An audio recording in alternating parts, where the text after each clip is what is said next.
everybody, and thank you so much for having me. Of course, technology is always an enigma, so it's definitely an area that I appreciate um, getting the show on the road. So thank you so much for joining today. So just welcome back to, at least for this year, is part two of the AFMA webinar series using the ERAS application earlier this month, if you joined it. That was typically more geared towards our new year users. But with a lot of changes in this application season, it was great to kind of go over some basics in terms of the new look and feel of the application and the PDWS navigation. We talked about the basics of filtering too as well. And we also level set and shared some context around the new ERAS content, specifically around the experience changes, the program signal changes, as well as the geographic preference changes in the application itself. So for today's webinar, we are going to be mainly focused on welcoming back some seasoned administrators like yourself. We're going to actually continue the conversation around holistic review, and we're going to actually see how you can apply those new filter criteria around the experiences, around the program signals and geographic preferences that you can incorporate into your workflow and into the filter process itself. So hopefully, for those of you joining today, you kind of know the basics around filtering. For those parts, just kind of give you a heads up, I will try to be a little bit quicker in the interest of time, but if there's something you want me to repeat or slow down, I'll try to freeze and try to just kind of capture snippets that might be the most important. But again, I'll monitor the chat as we go along, so that you can ask any questions so I can address it then. So in terms of the webinar agenda, as I mentioned before, we'll kind of level set with holistic review. I won't spend too much time here because we've talked about this in the past, at least the basics of it. But I will talk about some best practices around that, how you can incorporate it into your workflow. From there, I'll talk about the screening strategy around the ERAS content. I'll try to demo that too as well in terms of use case scenarios. If you attended my webinar a couple weeks, maybe last week, I think, the 14th, I did kind of share some holistic review practices then, as well as one use case scenario. So today I'll be sharing a different use case scenario with you all, and seeing how you can incorporate it into the filters. And then thirdly, if time permits, I'll go ahead and cover composite scoring, the PDWS, or the Program Director's Workstation. Maybe you've heard about other programs, or maybe your program's already implemented some sort of rubric reviewing system, naturally some sort of guidance for your reviewers and interviewers to review the applicants or interview them and provide feedback in a standardized way. I'll kind of show how you can implement that in the PDWS too as well. Okay. And last but not least, again, if time permits, I'll pause between to see if I can do questions, but I'll try to move that along.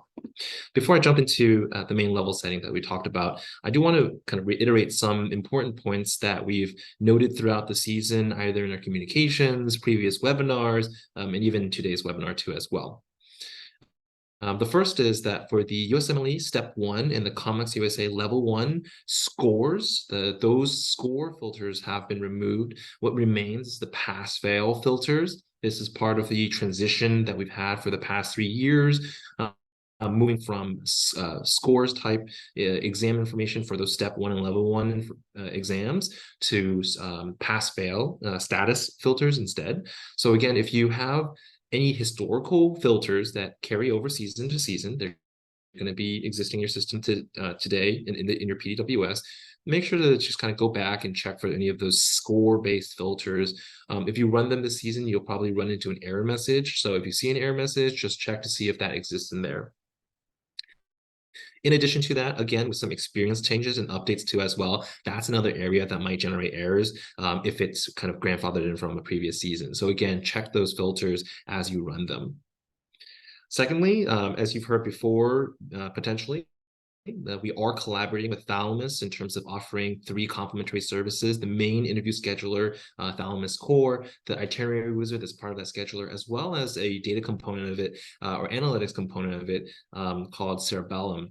And it is complimentary. You can actually opt in throughout the season. You didn't miss the boat or anything like that. If you'd like to kind of just opt in, have that tool available, even if you aren't utilizing it for this season, I highly recommend that you at least opt in, just get it for this season so that you can see how it kind of works. If you aren't intending to use it for this current application season at all, get it when the postseason comes. You have a little bit of breathing room. You can just test it out, see how it works so that you can prepare for the next season. I won't be covering Thalamus or the interview scheduler in today's webinar, mainly in the interest of time, but also Thalamus has their own training. You can go to their website directly. I believe it's Thalamus GME. You can Google it, and they have a whole section of training that's available. Short videos, you can opt in or schedule for training sessions too as well. And they also have their support contact information. Thirdly, this is just a heads up to you all, as part of, again, continuing modernization, something called ERAS program management is coming soon into the PDWS itself.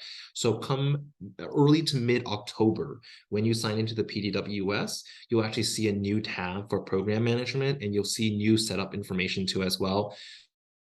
That's where you will in the future be able to continue to opt into Thalamus. It's also where traditionally you might have originally used ERAS account maintenance to maintain your program listing, program requirements and contacts and participation statuses. That is going to be built into the PDWS. So this is, again, part of the modernization effort, and it's part of the effort of kind of streamlining that experience for administrators and program users like yourself. I'll cover some upcoming PDWS Q&A webinars at the end. And last but not least, just a small little new thing. If you look into your letter recommendation section, depending on if your specialty uses this or not, if there's a kind of standardized letter evaluation, authors were able to, at this season, kind of indicate if their letter that they submitted was a standardized one. Just keep in mind, this is the first season that we're running that. So not all letters, we want to make sure that there's proper socialization, but this is the first year. So still try to do a thorough review if you're looking for those standardized letters. Okay. So let's go ahead and jump into the content itself. Before that, I do see a question that says, will we have to pay for Thalamus next year? No, it's still complimentary for next year. Let me be clear, the complimentary services are the Thalamus Core, C-O-R-E, which is their scheduler portion. And they also have an itinerary wizard that's also complimentary as well. And then the third component that's complimentary or free is the analytics cerebellum. Thalamus has their additional kind of paid for products. It's really up to you as a program. You can reach out to them for pricing information then. But for the three services that I mentioned just now, those are complimentary and will be built in terms of the experience between PDWS and the scheduling experience. So in terms of context of what we're talking about for this today's presentation, if you attended my holistic review webinar on the 14th, this might be some repetition, but essentially this is just to set the stage. There's a lot of applications. You want to find the right applicant, and there's a lot of different new tools. So how do you kind of navigate a lot of that? One of the kind of the main pieces for navigating all of this is using some sort of framework or guidance to help guide you along. And you might have heard this before in terms of holistic review. I know last season I introduced holistic review framework to you all. Earlier this month, I also introduced this framework to you all. You can remember as just kind of a kind of framework to categorize the different criteria that you're looking for in your applicants. We break it out into experiences, we break it out into attributes, and then we break it out into metrics. Starting with metrics, these are your typical scores, GPA, grade trends, exam scores. Even if we're moving through this pass-fail kind of transition, these are still important metrics that you are reviewing your applicants with. By no means should you be disregarding that, and you should be taking that into consideration still when you review applicants. For attributes, these are the skills, the kind of pieces that are the identity that you might be looking for in applicants. Maybe some sort of intellectual curiosity, maybe it's the language that they might be proficient in, or maybe it might be the kind of statuses that might yield the kind of mission criteria that you're looking for as a program. And then last but not least, we have experiences. These are the lived experiences that they had, maybe in the kind of world environment, more maybe it's the experiences that they've kind of subscribed to, the kind of education that they've gone through, the research experience that they've gone to, or the community service that they participate in. And together, all these things are just kind of different criteria that you can bundle together to make sure you are more holistically reviewing your applicants and not just using one data point. Okay, so we have here a kind of comparison between myths of holistic review. On the left-hand side, we have the myth, are we supposed to read every application? You may as a program, but that's not what holistic review is. Holistic review is using the tools that are available to identify key data points in the application pool. How can you make this process easier on yourself in a smarter and more efficient way? Secondly, the myth is to lower the bar and standards. You talk about leadership, or you talk about these characteristics. Does this mean we're kind of making it more general? Are we lowering the bar? Are we not taking scores and metrics into consideration? Not at all. What holistic review means is that we're being more specific, we're being more clear, and we're identifying clear standards for the criteria that you're looking for. So again, a more guided approach to reviewing and interviewing. And last but not least, again, as I hinted before, ignoring academic metrics. Just because it's going to pass fail doesn't mean that we're not taking metrics into consideration. It should be a part of the context that you're looking at for an applicant's portfolio. Okay. So again, if we take a look at how you're going to apply these concepts into the review process, there's a few things that you can break it down into. In this chart here, the first column you'll see is, of course, the EAM framework. The second column is the characteristics. These are the kind of different criteria points that you might be looking for. In the third column, these are kind of areas where you might find these characteristics in the application material. Maybe it's in their application CV, maybe it's in the new ERAS content that's available. For example, the ERAS experiences, it might be easier for you to kind of calculate specific types of characteristics. Maybe it might be in terms of geographic tie to the state. That's really important. You can find that in the geographic preferences data in the PDWS now, or the hometown. Furthermore, on the far right hand side, you have screening and manual screening. This is just kind of a bit of a level of attention to details. Like there's some potentially screening tactics that you can use that I'll show in the filters, but sometimes you might have to dig a little bit deeper into the essay portion, the descriptions. And we try to build that, make those tools available for you in the new content. Okay. So moving on to kind of filters and kind of practices around that. This is a reminder that the My ERAS application, which includes those selected experiences and the most meaningful experiences and impactful experiences, these are kind of constants that you can use throughout the season. You can use it during the application review, you can use it during interviews, and you could even use it during SOAP. The kind of two data points that we'll give you a caveat for are going to be geographic preferences and the program signals. Remember that geographic preferences and program signals are assigned at the beginning of the year, but just put yourself in the shoes of an applicant as they visit school programs, as they go through interviews, as they fly to a new different location and give it a try and see what it feels like. Their kind of feelings about the locations or the program or the interest for those programs might change throughout the season. And so those are the two kind of data points that you want to be weary of in terms of using it post-interview. But based on utilization surveys in the past, based on the data that we've seen, it's most effective for application review and to determine interviews for applicants that you want to extend it to. Okay. Additionally, these are just some additional points. I won't go into these in detail right now in the interest of time, but the idea here is definitely use the new kind of program signals, geographic preferences appropriately in terms of in context with everything else. You should not be using shouldn't be using them just as isolated data points. Remember, for example, program signals is to identify applicants who may be interested in your program, right? So they're able to kind of say, of the 100 programs that I applied to, these particular programs, 7 programs, 25 programs, depending on your specialty, they highlighted those as higher interest at the beginning of the season.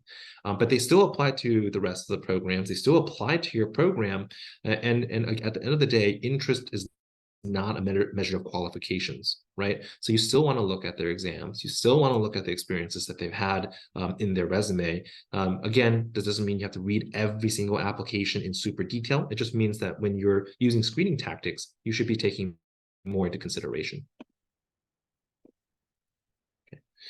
All right, then. So I'm going to go ahead and pause here to see if there's any questions around holistic review. The reason being, I'm about to transition to the demoing portion of today's webinar in terms of showing how you can use filters for program signals, geographic preferences, and also these experience tactics too as well. Check the chat real quick. Okay, so this question goes, do applicants have to use all 5 family medicine signals at the time of application, or can they save some and use them later in the season? Great question. So the key point here is that the applicants send the signals at the time of application, meaning when they apply to your program, they will have to decide then and there if they want to send the signal to your program. So that means when you receive the application, that's the last point when they're able to indicate whether or not they have a signal for your program. That being said, the 27th is the application opening for programs. That's when you first receive applications. Of the 5, if they've used 3 signals, then that means they have 2 remaining. And so they can use those remaining signals or any of those signals throughout the season, other than during SOAP. But the idea is they'll probably likely want to use that earlier rather than later. Again, to the point that I made earlier, that it's best before the interview phase. But again, they can't apply to a program, decide that they want to signal them afterwards, and then send the signal to your program. They have to send the signal at the time of application. Okay. Let's see here. Let's go ahead into the next question. Is there a filter in ERAS that can screen out anyone that spends longer than 4 years in medical school? This would automatically, okay. So again, this would take a look at medical school information and data. So I'll kind of save that for additional screening if time permits. I want to jump into utilizing experiences that are available and also the program signals and geographic preferences, but I'll hold that in my pocket. Okay. So let's go ahead and jump into this slide here. So this is a use case just to represent an example of a program in Scottsdale, Arizona. The program mission, which is important to determine your criteria, is to offer training with the highest respect for intellectual rigor, curiosity, and humanism. Their visions, as you can see, is there, and the program values are scholarship and inquiry, service, humanism, personal and professional development, and camaraderie. Right, so these are all just kind of general program values. How can you kind of boil these down to specific experience data points that you want to pull in the application? And so again, you would want to have a conversation with your program review team to see how we can break these different data points down. But here's just an example below in terms of the roadmap. Each of these kind of columns, primary focus area, experience types, key characteristics, experience locations, and geographic settings and geographic and setting preferences. These are data points in the application that the applicant may have provided to you in the form of their ERAS application. And these bullet points are kind of just reflections of those program values that you might be looking for as you screen for these type of applicants. So you might be looking for applicants who put in their primary focus areas for their experiences, anything with community involvement and outreach. Maybe you're looking for those with quality improvement or medical education. Again, these might be the primary focus areas within their experiences. For experience types, maybe you're looking for those with volunteer service and advocacy in their experience, maybe some research or teaching and mentoring. For key characteristics, especially with camaraderie, you want somebody with teamwork and leadership in there. If you want somebody who is always working to have development, maybe you're looking for somebody who included self-reflection, improvement in their experiences. And then being a program in Scottsdale, Arizona, you might be looking for applicants with experience in suburban, urban, or suburban rural area specifically.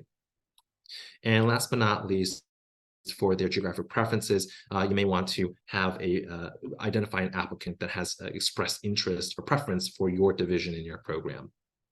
So again, you're taking multiple different experience data points. You're taking the experience or setting preference, as well as the geographic preferences too. And you can combine these kind of three or four elements together into a filter to screen in applicants that fit those criteria. So let me go and switch to my browser. And I'm signing in here. This is the PDWS. Just gonna check here to make sure I'm sharing the correct screen. Yes, okay, I'm sharing the correct screen. Okay, so we are currently in the PDWS right now. Small little reminder, if you see any banners at the top, especially if you're talking about outages and upcoming information, there's a great area to keep an eye out for that. So let me go ahead and mosey on over to the filter section. And we'll start with current results just because I'm going to build it out in the filter criteria panel up here. Just to kind of reiterate that a little bit, I'm going a little bit fast because you can go back to the previous webinars that talk about the workflow. But just to read that a little bit, I went to the applications tab. I went to current results, which is kind of, as the name implies, the list of applicants that you see based on the last set of filter criteria that you ran. There's this little panel up here that you can click on, this little V right here that you can expand or collapse this view. This immediately lets you kind of adjust the filter criteria that you're currently viewing in the PDWS. And again, this is just a demoing platform, so it's not going to list the applicants perfectly. This is just for the purpose of showing you how to go through that workflow of implementing the filters. So I'm going to go ahead and edit this filter right here directly. I'm going to go ahead and show you how you can filter for program signals first. It's kind of a new nifty little thing. You can actually just type directly into the categories or the fields to search for the filter. So in this case, I'm looking for signals. I'll type in signal. It auto-populates the most relevant fields based on what you type in. I'm going to go ahead and select my category. There's only one field to select from within this category, and I'm specifically looking for applicants who have signal in my program. So the value is yes. I'm going to go ahead and update this criteria, and you'll see that that's been added into the filter criteria group. I also want to look for applicants who have a geographic preference for my division. So I'll go ahead and do geographic, GEO. Geographic preference is the first category that populates. In this case, I'm looking for division equals yes. Okay. Remember, you can select either yes or no preference. Just as a reminder, yes means that they have indicated in their application that they prefer a division that your program is in, right? No preference doesn't mean that they didn't indicate your division or that they don't have a preference for a division. It just means that they don't have a preference. They are willing to work anywhere in the US, regardless of the geographic division that your program is in. Okay. So go ahead and save criteria. So now you can see that I have two criteria points within this group. I have program signals equals yes, and geographic division preferences equals yes. So just reading it from the top left to bottom, and if you need a review of the filter rules, I can go over that, just throw that into the chat, but hopefully this makes sense to you. I'm looking for active applicants, those who are not inactive, they haven't withdrawn, they're still in the right race. And I'm looking for applicants matching all criteria in this group, meaning they have to have both of these criteria, that they signal my program and they also indicated a division preference for my program particularly. You can apply this filter, and that could be just the first round of filtering or screening. You're looking or screening for applicants that fit these criteria. So again, just going back to what I mentioned earlier, these are two data points that I'm now looking at. I'm not looking at just the one. In terms of rules, just remember that all criteria typically means that I'm narrowing my pool of applicants I'm looking for. If I select any criteria, that means I'm looking for applicants that fit either one of these characteristics. They could either have sent a program signal, or they could have also sent a geographic preference, or maybe one or the other. They don't need to have both. So that broadens your applicant pool when you apply this filter. So just keep that in mind for that general rule of thumb. Now, to talk about the experiences section, I'm going to go ahead and add a group here. And I'm going to go ahead and go to experience. right? You'll see the first thing that pops up is professional and postgraduate training experience. I'm going to just go ahead and use a primary focus area as an example. And remember earlier we were talking about looking for somebody with either medical education, maybe even quality improvement, or maybe even community involvement and outreach, I believe, were those things that I selected. Again, it just depends on what your program identifies as a usable data point for your mission and values as a program. Some programs may have social justice and advocacy, right? You want some sort of applicant that has skill set or experiences in equity, in fairness, and in terms of society improvements. Maybe you want some social justice advocacy in their experiences. These are self-reported by the applicants in terms of they added these, they mark these as important qualities of their application experience. And so again, this is one way to slice and dice that information. So for this example, I'll go ahead and utilize quality improvement, because I believe we were looking for somebody with process improvement and things of that nature. I'll go ahead and save that criteria. And so right now we're looking at a pool of applicants with 3 different criterias. Program signals, which shows interest, geographic preferences, which shows a division preference, and we're also looking for somebody with kind of the experience that primary focus areas that I included here. I can also continue to add a new criteria here in terms of experiences. And I believe service was the kind of experience type we're looking for. So type is what we're looking for, professional experience type. Okay. And as you can see here, there's the volunteer, service, and advocacy as an experience type. Go ahead and save criteria here. I went a little bit fast there. Again, that's just to kind of show that there's different ways to slice and dice the data that's information. I would definitely take the time to kind of go through this to see where the things are. The search definitely helps to make that a little bit easier. Now, just going back to the rules a little bit, I'm actually going to select show results matching any criteria. So if I were to read this filter out, I'm looking for applicants with both a program signal and they prefer my division. But I'm also looking for applicants with either one of these experience qualities. Either they selected service and advocacy and volunteer in their experiences, or they also included quality improvement in their experience too as well. It could be either or, both, it's up to you. And then once you're ready, you typically just click on the apply filter button, and it turns out or screens for applicants with those particular criteria points that you're looking for. Okay, I'm going to pause here for the take a look at the questions real quick. Are you going to show what is okay? Yeah, I can just jump to that. But in terms of the couple questions here, yes, I can show the applicant details page in a moment. The geographic preferences are grayed out. That is because certain data can be screened throughout the season. It's based on your program. Remember that in the setup section of the PDWS, go ahead and change here. There's a screen data section here, and geographic preferences is an area where you can either toggle it on to screened or toggle it to viewable. It's really up to you as an institution when you want to screen that data or not. This is so that you can reduce bias at different parts of the application.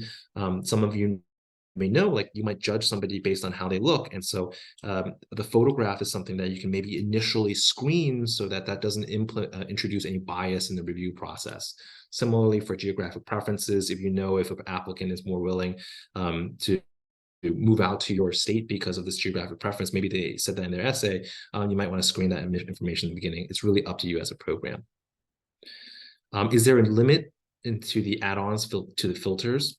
That's a great question there. I'm just going back to this again right here. I just kind of reset a little bit because I didn't save it. But the point I'll make here is there isn't necessarily a limit to the number of filters, but I wouldn't exceed 2 groups of filters, or maybe even 3. 3 might be really the limit, I think, just because, as you may kind of guess, with these kind of rules, the all and any, sometimes there's filter criteria that might be in conflict with each other. And so you just want to be careful there so that if you do get a point where you have like an error message pop up because there's a conflicting data, or maybe the pool of applicants looks a little bit weird, there's fewer criteria points that you can kind of troubleshoot and figure out what exactly is causing the issue when you're running the logic.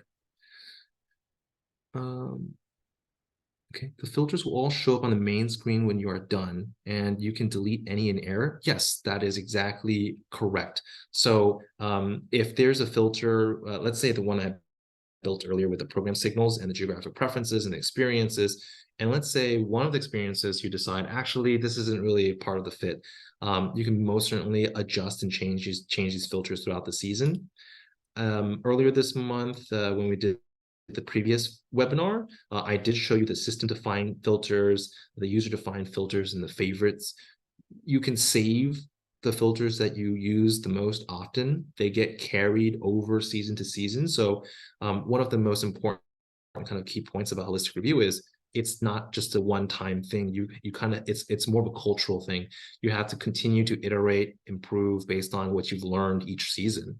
And so at the beginning of each season, as you learn more on how to use these tools and how to implement holistic review, you can most certainly go back and kind of edit the saved filters that you created and just kind of tinker with them as as each season progresses. Okay. So I'm going to go back and cover two kind of questions. I know we have 13 minutes left, so I will kind of skip the scores portion of today's webinar, but I'll cover the kind of questions that we have in conjunction with that. So this is what it looks like in terms of what it looks like for the applicant details page. You can most certainly see here, it's a newer look. You have an at a glance at the top that you can use to assign reviewers to the applications. Pretty simple. Click on the checkbox, click on the checkbox here and add those reviewers. You have the track information. You also have program signal information on the left-hand side here. You have respective application data that you can see here too as well. And the usual suspects are here, right? Education, exams and licensure, publications, personal. But of course, again, here's the geographic preferences, as you can see. And then experiences have been updated as I mentioned in the previous webinar. Okay. So again, this is just kind of a view of those applicant details page. Okay. Just to clarify a piece that I mentioned earlier, for the screen data, you can screen them anytime during the season. You can toggle it on and off. It's literally a toggle. The only stipulation is that you have to have the right role. You have to have a program super user or alternate program super user role. I tell this to administrators like yourselves all the time. I know you all are sometimes the heavy lifters in your program. And so rather than assigning a program coordinator role that might fit your title, it's better to assign you the correct role instead. And so that's one of the kind of key pieces. If you are the person who's administrating that and you set based on whatever your program dictates, the screen items in the PDWS and you coordinate all of it, make sure you have the right role so you can configure those. Okay. Okay, so in the interest of time, I'm going to go ahead and try to see if I can, I think we have 10 minutes left. I think I can cover scores. Oh, can you please review how to select a reviewer? Pretty straightforward. This little assign to button here, you can click on the pencil icon. And then this list here is all the users within your system that you can actually assign an applicant to a review for and at an individual level. Pretty simple. You can search for the name directly and then just click on the checkbox. You'll see the green button that says added, and that's all it takes. And you'll notice here now Abigail and Richard is here. If you want to see the kind of areas where the reviewers can input scores, it's right here on the left-hand side. Let me go a little bit slower here. On the left-hand side within the scores, you'll notice there's a section for post-review scores. You're posting your review scores. So you click on that and your respective reviewers, they can come in and enter in their own scores, and they can also enter in their own notes too as well based on the scores that they have. Okay. With that in mind, I'm going to actually see if I can squeeze in scores. I'm going to switch to my slides real quick here. Okay. So just here's a bit of screening strategy that I've talked about in previous webinars, so I won't spend too much time here. The general gist here is that you want to take kind of other considerations into your point of view. You want to make sure you keep in mind that it's a cohort.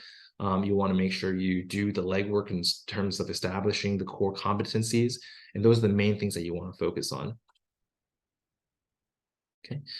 And then last but not least, you want to make sure that you are consistent so that you can make changes in a more standardized way and you can consider applicants in a more standardized way. I'm going to skip this section for additional screening.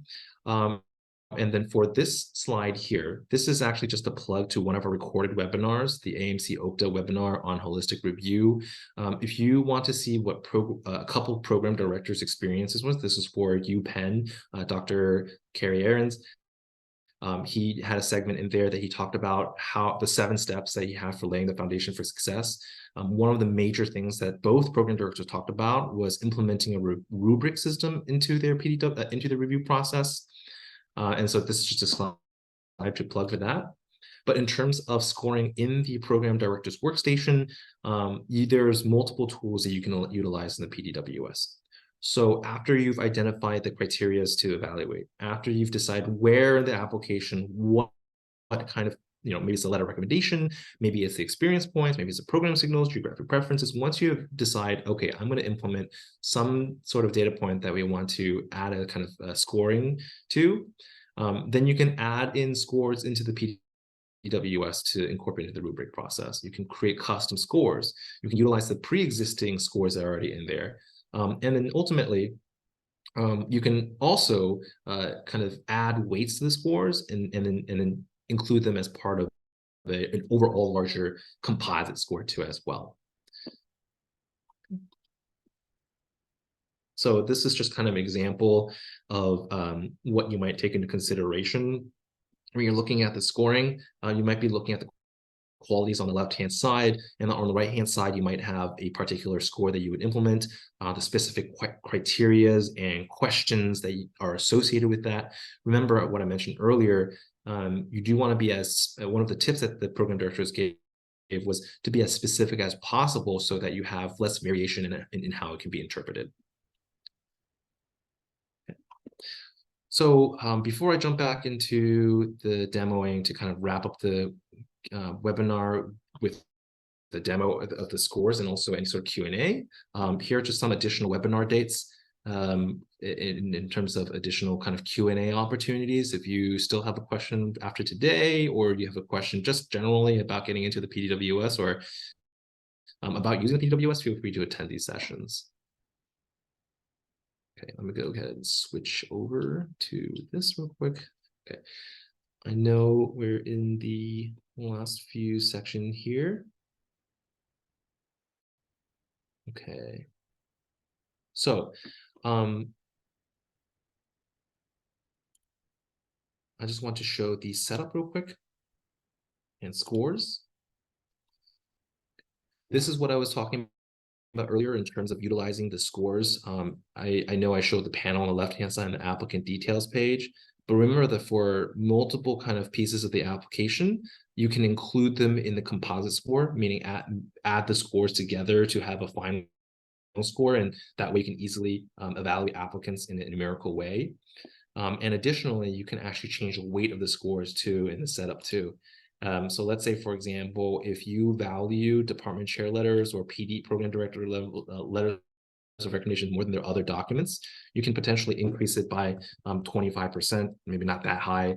But again, this is just a way to kind of keep things a little bit more standardized and more thoughtful in how you evaluate different pieces of the application. Furthermore, you can always create custom scores too as well. I added these in before today's webinar just to show an example. The example that I gave earlier, service, scholarship and inquiry, humanism, personal and professional development. Again, you can create custom scores so that your reviewers can enter in scores, or maybe let's say you can collect scores and then input them in. And then again, you can either weight them or include them in your composite scores too as well. Simply just type in the weight in the weight column or use the checkbox for a composite. I know that the scores piece is definitely a rushed section of today's webinar. So if there's any additional questions about that, feel free to reach out to our contact desk, or again, attend our Q&A webinars tomorrow or in October for the technical pieces around that. And Pam, I'm seeing you online. So does that mean I'm back here. Okay, does that mean the time is up? No, you still have Yeah. time to talk. If you want to stick around and people have more questions, by all means, you're more than welcome to stay on. Okay. I know we got started see. a little late with our technical difficulties, so hopefully we were at max capacity today. We had 100 people on our Zoom, so we're gonna have to figure out how to Awesome. get business access so we can have up to 300 people on Zoom, which is exciting. So Awesome. Yeah, we have 3 minutes left, so I'll try to take as many questions as I can in the remaining time. Perfect. I think the question earlier was medical school graduation. So just for the filter section, remember you can add filters based on medical school information. And so right here, I believe it's higher education. Is it higher education? I have to actually take a look at that again. There we go, medical education. Medical education is one of the categories that you can find the data that's available. I would say that the best kind of filter to use in that kind of situation is the ones with a date, like the degree year of graduation, degree expected, medical school end date, things of that nature. There isn't one in terms of the total duration. But again, these are the available kind of filter fields that are available for you. One question I see here, Richard, says about the notes. The new notes section only allows a few words. Where should we be writing our internal notes for review in the actual interview? Oh, okay. Yes, that's a great question. So in the applicant details page, when you're looking at individual applicants, what the question was referring to is the notes section right here. On the bottom left-hand side, you can expand this notes page. There's 4,000 characters that you can include per note. This is shared view for all users in your PDWS. So if I put in this example here and go ahead and add it in, that'll post that right there. If I want to add another note, I can do another one, go ahead and add it. Each time it's going to be 4,000 characters that you can include for the applicant itself. But if you want to include specific reviewer notes, you just need to make sure that you're assigned that reviewer, excuse me. And so those reviewers can go into the post review scores, and they can include another set of 4,000 characters for the applicant too, as well as a score. Perfect. There was also a question, when you assign a reviewer, how are they notified that they have these to review? Great question. That they aren't actually, there isn't a notification that tells them you've been assigned this set of applicants, but two things. Depending on the role that they have, if they are a program reviewer / interviewer, they only have access to the applicants that you assign them as a program coordinator, administrator, or program user. Meaning when they sign in and they go to the current results, you can just allocate applications for them, and that's what they focus on. Alternatively, they can also run filters too as well to screen for applicants. These filters are not just for holistic review, it's a way to also manage your applications too as well. And so there's a system-defined filter for applicants assigned. And if I click on this, you'll notice that it'll give me a prompted value. And so they just need to find their own name. And again, let's say my name here, I go ahead and apply it. It'll go ahead and pull only the applicants or screen for the applicants that I'm reviewing as that applicant. And these system defined filters are available for all users. And if I want to reuse this, I can just favorite it, and then it's at the very top. I don't have to keep looking for it every single time. Again, this is the prompted one, meaning that I do have to enter in my name each time. But if you want to create just a specific filter for yourself that you don't have to do the prompted filter every time, you can also do that as well. Yep, exactly. Somebody mentioned in the chat, I set up filters for reviewers for themselves. That's exactly it. Okay. I think we're winding down to the last minute, so I'll go ahead and just answer the last two questions here. I think I'm not quite sure about the first one, but can you print a report after all the viewers review the applicants along with the notes and the scores?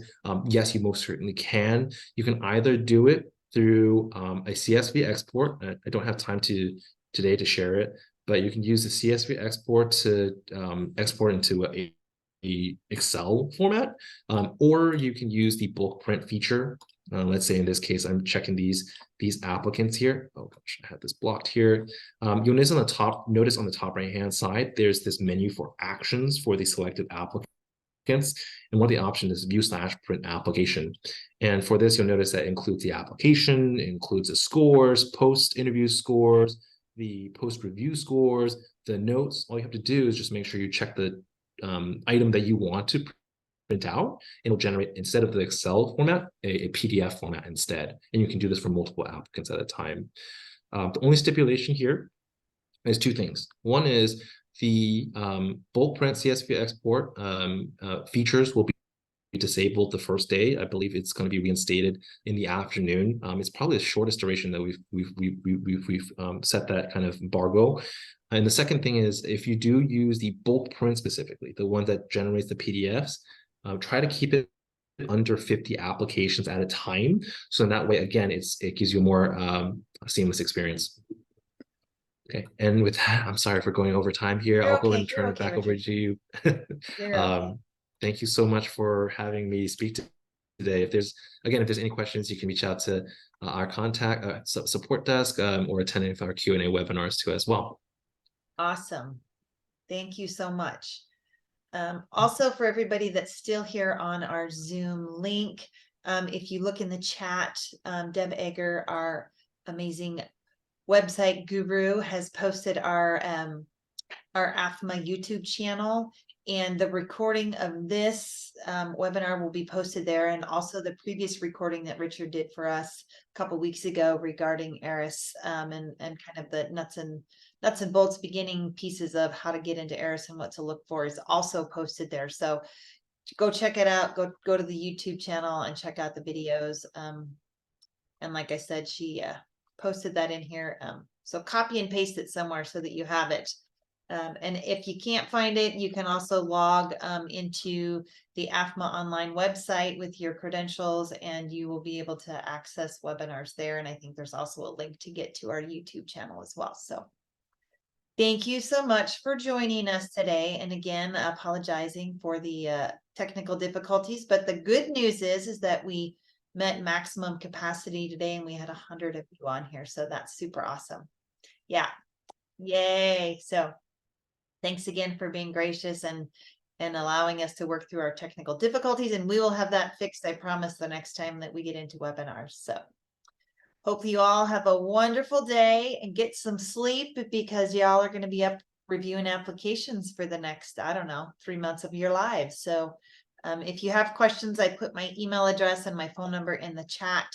Please feel free to reach out to me or any of our AFMA board members. They're more than willing to help out. So hope you all have a great week, and we'll talk to you all very soon.